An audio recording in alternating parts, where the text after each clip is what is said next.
Hello, I'm a guy reading my niece's story. Back when my niece Virginia was still in high school, she said this random guy contacted her out of the blue on MySpace. I didn't know him from a can of paint, she said.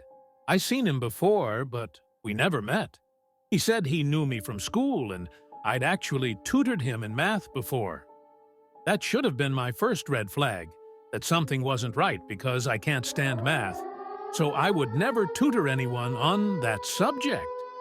She said she told him that he must be mistaken, but she was nice to him anyway and decided to help him. Soon, they became friends.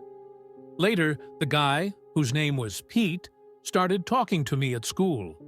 It seemed innocent at first, but he started paying too much attention. I was kind of flattered by it at first, not thinking much of it at the time.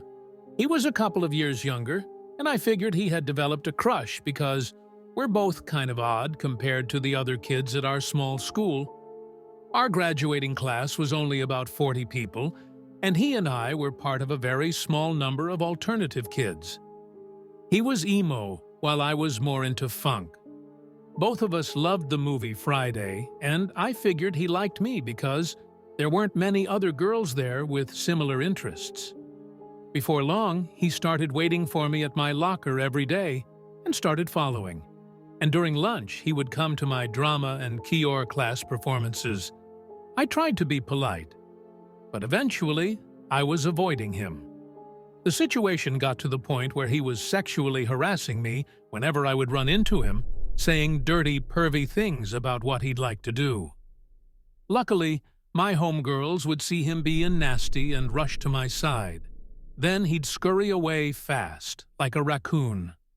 Soon I noticed that he wasn't showing up at school. I was relieved, but still curious.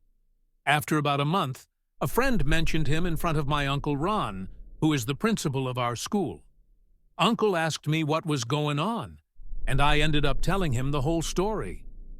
He was really concerned, and afterwards, he told me why Pete was absent from school so long. Apparently, after homecoming, he had strapped fireworks to a cat and blew it up. He then got committed to a psychiatric facility by his parents. I don't know what happened to him after he was released, but that I am thankful that I dodged that bullet because he turned out to be even crazier than we all thought.